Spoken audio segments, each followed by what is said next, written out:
How are you today?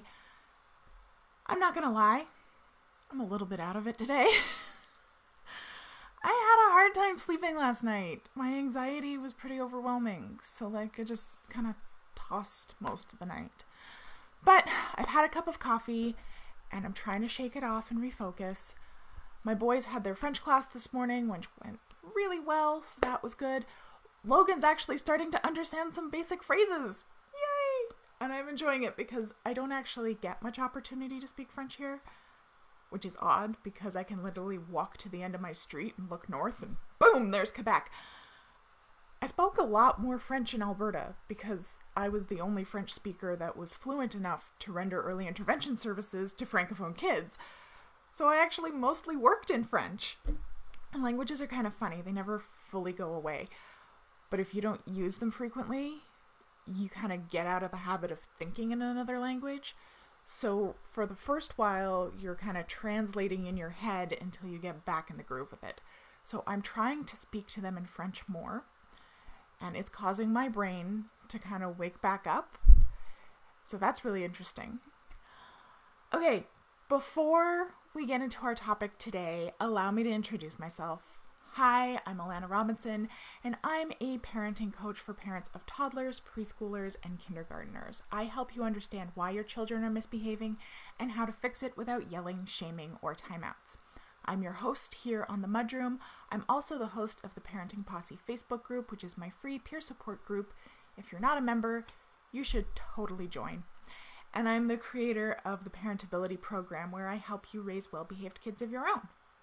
So if you're watching, say hi, let me know that you're here. If you enjoy these little mini classes, please make sure to like and subscribe. It doesn't matter if you're watching or listening on Facebook, YouTube, or the podcast. Likes and subscribes help me out with all those algorithms. So, do me a solid. Okay. So just in case you didn't know, today is Orange Shirt Day in Canada. Although now that I look at it on screen, I'm pulling a little yellow. What is Orange Shirt Day?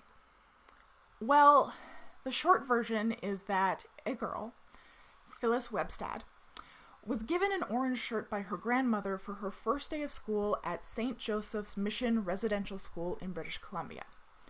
For those not familiar, the residential school system operated in Canada between the 1870s and the 1990s. The last so-called Indian residential school closed in 1996, so they still existed while I was alive. I was 8 when the last one closed. Indigenous children between the ages of 4 and 16 were forcibly removed from their families and taken to these schools operated by the Catholic Church to be educated into assimilation. So when Phyllis got to school, they took away her clothes, including her new shirt, and it was never returned to her. Phyllis has said that the color orange has always reminded her of her experiences at residential school, and she has also said how my feelings didn't matter, how no one cared, and I felt like I was worth nothing. All of us little children were crying, and no one cared. Residential schools were a heinous racist policy in Canada, and it wasn't that long ago. So, Orange Shirt Day, we wear orange to show our support for truth and reconciliation and to show our solidarity with the survivors. The problem is if you just slap an orange shirt on your children and send them off to school and don't actually talk to them about why, you don't tell them Phyllis's story, and you don't explain what the residential school system is and how racism affects not just the people who it happens to, but their whole community, and help them empathize with the victims. That's what we call performative activism. That's what, you just do it to make people think that you're a good person. It's a big show. Because you're not doing anything. Wearing an orange shirt doesn't help anyone any more than a black square does on Instagram. The important part is doing something. It's the discussion that's important and the changed behavior. But having this discussion with little kids can feel really scary because on the whole, we like our children to be shielded from scary, heinous things, right? And most of us were raised with the impression that if we don't talk about it, if we just focus on love and light, that the bad things will fade into the past, never to be repeated. Only they are repeated. They are repeating. One only has to see the horrific, outrageous comments from Trump last night during the American presidential debate to know that this is still a problem today. In fact, there are children in cages down by the Mexican border who can probably really empathize with residential school survivors. It's not going away by ignoring it. Ignoring it allows it to spread. And I can't call to mind who said it originally right now, but, to be silent is to take the side of the oppressor. So we can't be silent. We have to talk about it intentionally with our children. So there are tools, like there's picture books. That's the obvious place to go with little kids, right? The obvious one would be the Orange Shirt Day story, which is written by Phyllis Webstad. And I'll drop a link in the comments afterwards so that you can go check it out and buy it. But the problem I find with storybooks is that it makes these events kind of fantastical. It puts just a bit too much separation between us and the events. It makes it seem like something that happened long, long ago in another world. And then we can close the book and the scary historical event is done with. So I've been trying to figure out how to talk to my sons about this for a while. And I finally hit on something that seemed to make it easier for them to empathize with, to put themselves in the shoes of the victims, and to understand why the descendants of the victims are still talking about it and still don't trust white people. So when we're talking about these events with our kids, it's important first and foremost that we talk to them at their level. If they're 3, 4, 5, 6, we're not going to get into, the mechanics and the politics of it because all that stuff is way over their head. We can talk about all of those aspects when they're older and they can actually grasp those concepts, right? It's not that we're not going to talk about it ever. It's just that we're going to address them when they have the cognitive ability to actually understand them. With little kids, it's really about sowing the seeds of empathy, of helping them understand what that would feel like and therefore that it should never be repeated. So when I said it was Orange Shirt Day this morning to my sons, they obviously asked why. And I sat down with them and explained about white people moving from Europe who took over the country. And then the white people decided that they didn't like the people who already lived there, the indigenous people, that they talked a different language and that they had a different religion and that they dressed differently. And they were like, okay, they got that. And then I switched it up. I told them that I wanted them to imagine that blue aliens came from outer space. They looked similar to us, but they dressed differently, they spoke a different language, they had blue skin, and they just showed up uninvited. And so many of them showed up that they began taking over the world. And after a while, they decided that all the humans had to live together. So they forced us to leave our houses, and we had to go live in a different house with only other humans around us. Then one day, a blue alien showed up at our door and said that they were going to take them, the kids, to a school to live. And when they got there, they were going to take all of their things, all of their clothes. They'd make them eat rotten food. They'd sleep in cold dormitories. They might not let the two of them stay together. And they would hit them anytime that they spoke English or cried or didn't behave the way that they wanted them to behave. And they wouldn't let them see mommy or daddy except for maybe once a year. And so at this point, they were pretty horrified. And And I asked them, how would you feel about the blue people? And they were both pretty adamant that they would hate them.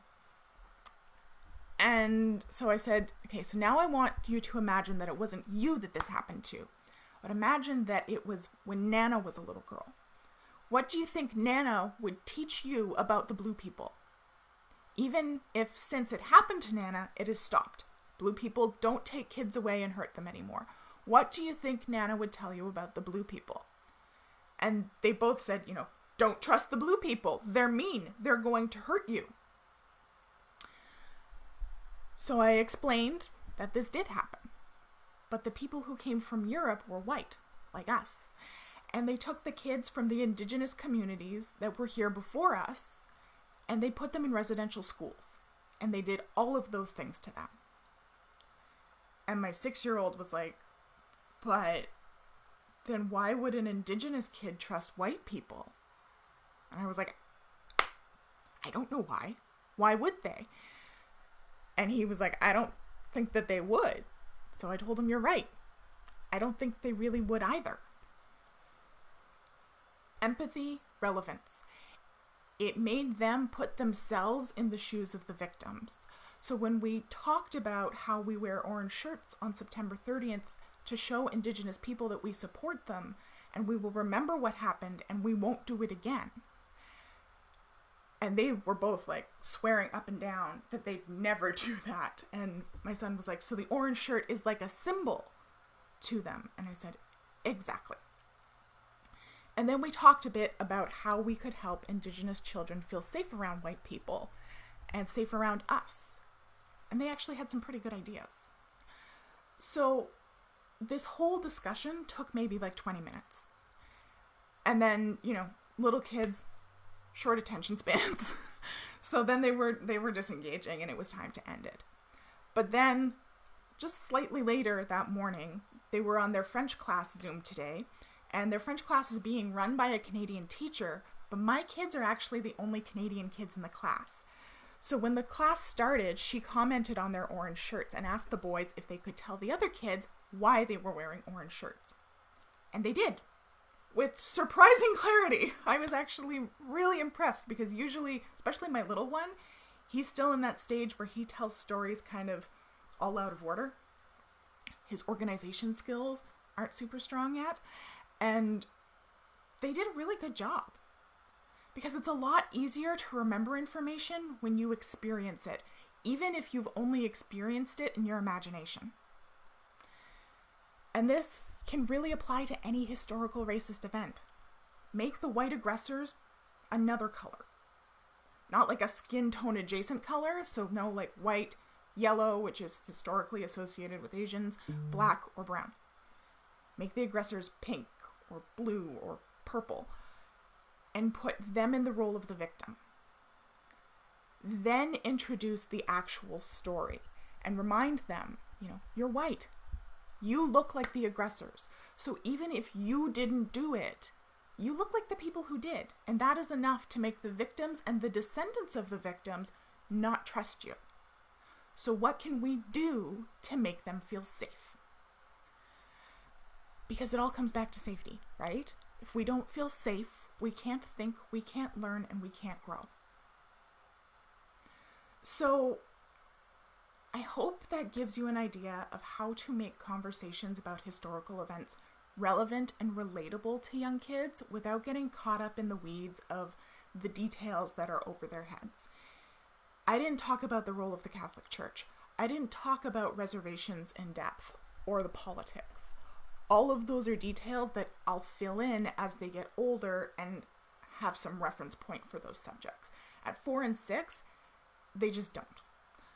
Adding all that in would muddle the message right now. Focus on the overarching story and connecting with the details at their level and from their perspective, as a 6-year-old or a 4-year-old or a 3-year-old child would have experienced that event at that time. That is usually the easiest way to get them to connect with it, is to put them in the victim's shoes.